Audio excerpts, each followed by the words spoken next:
আসসালামু আলাইকুম। জানিয়ে দিব এই মুহূর্তে হাতে পাওয়া সর্বশেষ ভয়ঙ্কর কিছু আন্তর্জাতিক বাংলা সংবাদ। শুরুতেই থাকছে সংবাদ শিরোনাম।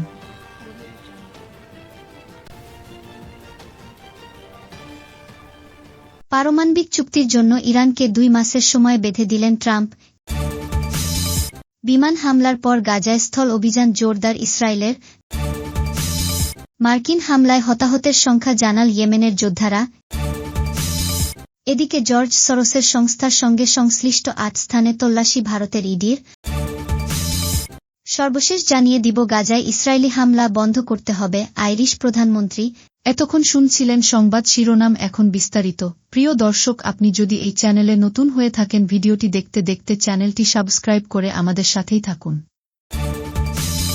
পারমাণবিক চুক্তির জন্য ইরানকে 2 মাসের সময় বেঁধে দিলেন ট্রাম্প। ইরানের সর্বোচ্চ নেতা আয়াতুল্লাহ আলী খামেনিকে একটি চিঠি পাঠিয়েছেন মার্কিন প্রেসিডেন্ট ডোনাল্ড ট্রাম্প। চিঠিতে ইরানকে নতুন করে পারমাণবিক চুক্তিতে পৌঁছানোর জন্য 2 মাসের সময়সীমা বেঁধে দেওয়া হয়েছে। একজন মার্কিন কর্মকর্তা এবং চিঠি সম্পর্কে অবহিত 2টি সূত্র এই সময়সীমা নিশ্চিত করেছে বলে আনাদোলু এজেন্সির প্রতিবেদন বলা হয়েছে। ট্রাম্পের মধ্যপ্রাচ্য দূত স্টিভ উইটকফ এবং সংযুক্ত আরব আমিরাতের ইউএই প্রেসিডেন্ট শেখ মোহাম্মদ বিন জায়েদের সঙ্গে জড়িত একটি কূটনৈতিক শৃঙ্খলের মাধ্যমে খামেনিকে চিঠিটি পৌঁছে দেওয়া হয়েছিল। আবুধাবিতে এক বৈঠকের সময় উইটকফ জায়েদের কাছে চিঠিটি হস্তান্তর করেন। পরে সংযুক্ত আরব আমিরাতের রাষ্ট্রদূত আনোয়ার গার্গাস ইরানের পররাষ্ট্রমন্ত্রী আব্বাস আরাগচির কাছে চিঠিটি পৌঁছে দেওয়ার জন্য তেহরানে যান। ট্রাম্পের এমন সময় বেঁধে দেওয়াকে গুন্ডামি কৌশল বলে অভিহিত করে এর নিন্দা করেছেন খামেনি। ইরানের পররাষ্ট্র মন্ত্রণালয় এ বিষয়ে সপ্তাহের শুরুতে জানিয়েছে, চিঠিটি এখনও পর্যালোচনাধীন এবং এর জন্য একটি প্রতিক্রিয়া তৈরি করা হচ্ছে। এদিকে দ্বিতীয় মেয়াদে ক্ষমতা গ্রহণের পর থেকেই ট্রাম্প ইরানকে পারমাণবিক অস্ত্র অর্জন থেকে বিরত রাখার উপর জোর দিয়েছেন। এ বিষয়ে ট্রাম্প বলেছিলেন, আমরা তাদের পারমাণবিক অস্ত্র রাখতে দিতে পারি না।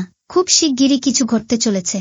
আমি অন্য বিকল্পের চেয়ে শান্তি চুক্তি করতে পছন্দ করি, তবে অন্য বিকল্পটি সমস্যার সমাধান করবে। এদিকে বুধবার ট্রাম্প জানিয়েছেন, ইরান ইয়েমেনের হুথিদের প্রতি সমর্থন বন্ধ করবে তার সরকার এবং এই গোষ্ঠীটিকে ধ্বংস করার লক্ষ্যে কাজ করবে। বিমান হামলার পর গাজায় স্থল অভিযান জোরদার ইসরায়েলের। গাজায় বিমান হামলা চালিয়ে 970 জনের বেশি মানুষকে হত্যার পর এবার স্থল অভিযান জোরদারের কথা জানিয়েছে ইসরায়েলি বাহিনী। দেশটির প্রতিরক্ষা বাহিনী আইডিএফ বলেছে, তাদের সেনারা গাজার উত্তর ও দক্ষিণ অংশকে বিভক্তকারী নেটজারিম করিডোর পর্যন্ত অগ্রসর হয়েছে। গাজায় পুনরায় স্থল অভিযান জোরদার করেছে। খবর রয়টার্সের। বিবিসির প্রতিবেদনে বলা হয়েছে, গাজায় নতুন করে হামলা জানুয়ারি থেকে চলে আসা নমনীয় যুদ্ধবিরতি চুক্তির অবসানের কথাই বোঝাচ্ছে। জাতিসংঘ এর আগে জানিয়েছিল, দেইর আল-বালাহ এলাকায় তাদের দপ্তর প্রাঙ্গণে বিস্ফোরণে এক কর্মীসহ 2 জন নিহত হয়েছেন। ইসরায়েলের দায় অস্বীকার করেছে। তবে দেশটির পররাষ্ট্র মন্ত্রণালয়ের একজন মুখপাত্র বলেছেন, তারা বিষয়টি তদন্ত করে দেখবেন। গাজার উত্তরাঞ্চলের বেইত হানুন সহ যেসব এলাকায় সামরিক বাহিনী অগ্রসর হচ্ছে, সেসব এলাকা খালি করার নির্দেশ জারি করা হয়েছে। বিবিসি ওই নির্দেশনা দেখার কথা বলেছে। বিবিসির প্রতিবেদনে আরও বলা হয়েছে, আইডিএফ ওই অঞ্চলের স্থল সীমান্তের 3 পাশে বিশাল এলাকা খালি করার আদেশ জারি করেছে, যা শিগগিরই বড় ধরনের স্থল অভিযান শুরুর ইঙ্গিত দিচ্ছে। এইসব আদেশের কারণে ফিলিস্তিনি পরিবারগুলোর মধ্যে আতঙ্ক দেখা দিয়েছে, যাদের অনেকেই যুদ্ধের কারণে বারবার বাস্তুচ্যুত হয়েছিলেন। যুদ্ধবিরতির সময় তারা বাড়ি ফিরেছিলেন। ইসরায়েলি সামরিক বাহিনীর চিহ্নিত এলাকা থেকে সরে নিরাপদ আশ্রয় খুঁজতে দেখা গেছে পরিবারগুলোকে। কেউ পায়ে হেঁটে, কেউ গাড়িতে করে সাধ্যমতো জিনিসপত্র নিয়ে যাচ্ছেন। বুধবার ইসরায়েলি প্রতিরক্ষামন্ত্রী ইসরায়েল কাটজ এক ভিডিও বার্তায় বাকি জিম্মিদের ফিরিয়ে দিতে ফিলিস্তিনকে শেষবারের মতো সতর্ক করে দিয়েছেন। ইসরায়েল বলছে, হামাস এখনও 59 জনকে জিম্মি করে রেখেছে, যাদের মধ্যে 24 জন জীবিত আছে বলে ধারণা করা হয়। হামাসকে শেষ হুঁশিয়ারি দিয়ে কাটজ বলেন, যদি কোনো দাবি মানা না হয়, তবে গাজা সম্পূর্ণ ধ্বংস ও ধ্বংসজ্ঞই পরিণত হবে।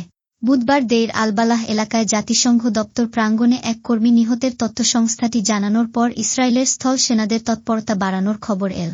জাতিসংঘের অফিস ফর প্রজেক্ট সার্ভিসেস ইউএনওপিএস জানিয়েছে, তাদের ওই ভবনে বিস্ফোরক ফেলা হয়েছে অথবা ছুঁড়ে মারা হয়েছে। তবে এ কাজে কী ধরনের অস্ত্র ব্যবহৃত হয়েছে সে বিষয়ে নিশ্চিত হওয়া যায়নি। ইউএনওপিএসের প্রধান জর্জ মোরেইরা দা সিলভা বলেছেন, তিনি মনে করেন এটা নিছক দুর্ঘটনা নয়। গাজার এখনকার পরিস্থিতি তার ভাষায় অবিবেচনাপ্রসূত। জাতিসংঘ মহাসচিব আন্তোনিও গুতেরেস এ ঘটনার পূর্ণাঙ্গ তদন্তের আহ্বান জানিয়েছেন। গত 19 জানুয়ারি থেকে যে দুর্বল যুদ্ধবিরতি ও জিম্মি বিনিময় চুক্তি কার্যকর হয়েছে, তারপর মঙ্গলবারের বোমাবর্ষণকে সবচেয়ে শক্তিশালী হামলা বলে মনে করা হচ্ছে। বুধবারও বিমান হামলা অব্যাহত ছিল। বিবিসি লিখেছে, যুদ্ধবিরতির প্রথম ধাপ উত্তরণে ইসরায়েল ও হামাস একমত হতে ব্যর্থ হয়েছে, যার আলোচনা 6 সপ্তাহ আগে শুরু হওয়ার কথা ছিল। ইসরায়েলের শর্তে যুদ্ধবিরতি নিয়ে নতুন চুক্তির জন্য সায় দেয়নি হামাস, যদিও তারা বিদ্যমান চুক্তির মেয়াদ বাড়িয়ে জীবিত এক আমেরিকান জিম্মি এবং 4টি মৃতদেহ দিতে সম্মত হয়েছিল। হামাসকে চাপে রাখতে মার্চের শুরুতে গাজায় খাদ্য, জ্বালানি ও চিকিৎসা সরবরাহ বন্ধ করে দেয় ইসরায়েল। ইসরায়েল এখন সামরিক শক্তি ব্যবহার করে হামাসকে চাপে ফেলতে চাইছে, যাতে করে তারা যুক্তরাষ্ট্র ও ইসরায়েল প্রস্তাবিত নতুন যুদ্ধবিরতি চুক্তিতে সই করতে রাজি হয়। মার্কিন হামলায় হতাহতের সংখ্যা জানাল ইয়েমেনের যোদ্ধারা। ইয়েমেনে টানা হামলা চালাচ্ছে যুক্তরাষ্ট্র, বাদ যাচ্ছে না রাজধানী সানাও। এতে বেসামরিক নাগরিকসহ ইয়েমেনের হুথি গোষ্ঠীর সদস্যরাও নিহত হচ্ছেন। খবর আনাদলু এজেন্সির। বুধবার রাতে ইয়েমেনের হুথি গোষ্ঠী ঘোষণা করেছে, মার্কিন বিমান হামলায় তাদের 6 জন সদস্য নিহত হয়েছেন। হুথি অনুমোদিত সাবা সংবাদ সংস্থা হতাহতের পরিস্থিতি, সময় বা সঠিক অবস্থান সম্পর্কে সুনির্দিষ্ট বিবরণ না দিয়ে এ তথ্য জানায়। এর আগে রাজধানী সানাসহ ইয়েমেনের বেশ কয়েকটি এলাকায় মার্কিন বিমান হামলায় 7 জন নারী এবং 2 শিশু আহত হয়েছেন। হুথি অনুমোদিত আলমাসিরাহ টিভির তথ্য অনুসারে আল-জাউফ প্রদেশের সাদা, আল-হাজম জেলা এবং আল-বায়দা প্রদেশের আশ-শাওয়াদিয়াহ জেলায় বিমান হামলা চালানো হয়েছে। প্রসঙ্গত, শনিবার মার্কিন প্রেসিডেন্ট ডোনাল্ড ট্রাম্প বলেছেন, তিনি হুথিদের বিরুদ্ধে বড় আক্রমণ করার নির্দেশ দিয়েছেন। এরপরই বিমান হামলা শুরু করে মার্কিন বাহিনী। যুক্তরাষ্ট্রের সামরিক হামলা ইয়েমেনের জন্য এক নতুন সংকটের জন্ম দিয়েছে। আন্তর্জাতিক মহলে মার্কিন হামলাকে যুদ্ধাপরাধ হিসেবে অভিহিত করা হচ্ছে। হুথি গোষ্ঠীও এর প্রতিক্রিয়া জানিয়ে বলেছে, তারা মার্কিন আগ্রাসনের বিরুদ্ধে প্রতিরোধ গড়ে তুলবে।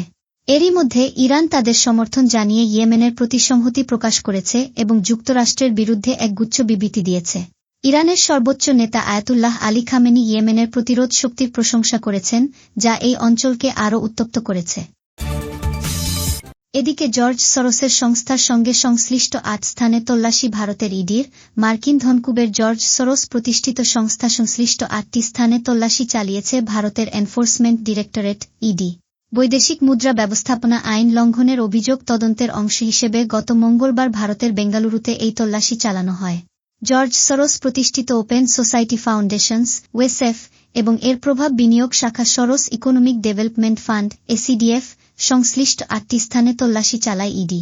তল্লাশির বিষয়ে বক্তব্য জানতে ওয়েসএফকে ইমেইল করে দ্য ইন্ডিয়ান এক্সপ্রেস, কিন্তু ইমেইলের কোনো জবাব দেয়নি ওয়েসএফ।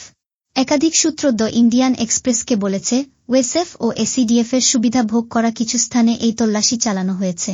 ভারতের স্বার্থের বিরুদ্ধে সরোসের কাজ করার বিষয়ে অতীতে অভিযোগ তোলে দেশটির ক্ষমতাসীন দল বিজেপি। গত বছরের ডিসেম্বরে লোকসভায় বিজেপি অভিযোগ করে, সরোস, নিউজ পোর্টাল ও CCRP, organised crime and corruption reporting project ও কংগ্রেস নেতা রাহুল গান্ধীর সমন্বয়ে গঠিত একটি বিপজ্জনক ত্রিভুজ চক্র ভারতের সাফল্যের গল্পকে লাইনচ্যুত করার চেষ্টা করছে। অতীতে একাধিকবার ভারতের প্রধানমন্ত্রী নরেন্দ্র মোদীর কঠোর সমালোচনা করেছেন 94 বছর বয়সী মার্কিন বিনিয়োগকারী সরোস। সর্বশেষ জানিয়ে দিব, গাজায় ইসরায়েলি হামলা বন্ধ করতে হবে। আইরিশ প্রধানমন্ত্রী, গাজার উপর ইসরায়েলের ভয়াবহ বোমা হামলা বন্ধ হওয়া উচিত বলে মন্তব্য করেছেন আয়ারল্যান্ডের প্রধানমন্ত্রী তাওইসিয়াচ মাইকেল মার্টিন। তিনি ইউরোপের নেতাদের প্রতি আহ্বান জানিয়ে বলেছেন, গাজায় চলমান হত্যাযজ্ঞ ও গণহত্যা বন্ধ করার জন্য আমাদের বলতে হবে, এখনই থামো। মাইকেল মার্টিন বলেন, গাজায় গত 4-8 ঘণ্টায় চালানো হামলাগুলোতে বহু নিরীহ মানুষ নিহত হয়েছে। আর ইসরায়েলি নেতাদের সাম্প্রতিক বক্তব্য থেকে বোঝা যাচ্ছে যে, তারা গাজার ফিলিস্তিনিদের বিরুদ্ধে সমষ্টিগত শাস্তি চাপিয়ে দিচ্ছে। বৃহস্পতিবার ব্রাসেলসে ইউরোপীয় কাউন্সিল বৈঠকের আগে সাংবাদিকদের সঙ্গে কথা বলতে গিয়ে আইরিশ প্রধানমন্ত্রী এসব কথা বলেন। তিনি বলেন, এটি অত্যন্ত ভয়াবহ, এটি বন্ধ হওয়া দরকার। ইউরোপকে এই হত্যাযজ্ঞ ও গণহত্যার বিরুদ্ধে সোচ্চার হতে হবে। ইউরোপীয় ইউনিয়নের নেতারা ব্রাসেলসে বৃহস্পতিবার ও শুক্রবার প্রতিযোগিতামূলক বাজার এবং প্রতিরক্ষা সংক্রান্ত পরবর্তী পদক্ষেপ নিয়ে আলোচনায় বসেছেন। এ সময় মাইকেল মার্টিন আরও বলেন, গাজার সব বন্দীদের মুক্তি দিতে হবে এবং যুদ্ধবিরতির দ্বিতীয় পর্যায়ে খুব দ্রুত অগ্রসর হতে হবে। তিনি বলেন, গত 19 জানুয়ারির যুদ্ধবিরতির পর বহু মানুষ তাদের বাড়িঘরে ফিরে গিয়েছিল এই আশায় যে তারা শান্তি ও স্বস্তি ফিরে পাবে। কিন্তু নির্বিচারে চালানো বোমা হামলা সেই আশাকে ধ্বংস করে দিয়েছে। দখলদার ও বর্বর ইসরায়েল গত মঙ্গলবার থেকে গাজায় নতুন করে বিমান হামলা শুরু করেছে, যাতে 710 জনের বেশি ফিলিস্তিনি নিহত ও 900 জনের বেশি আহত হয়েছে, যা গত 19 জানুয়ারির যুদ্ধবিরতি চুক্তিকে সম্পূর্ণভাবে ভেঙে দিয়েছে। এদিকে গাজায় 2023 সালের 7 অক্টোবর থেকে চলমান ইসরায়েলি সামরিক অভিযানে 62,000-এর বেশি ফিলিস্তিনি নিহত হয়েছে, যাদের বেশিরভাগই নারী ও শিশু। আহতের সংখ্যা 1,12,000-এর বেশি। সূত্র, আনাদোলু।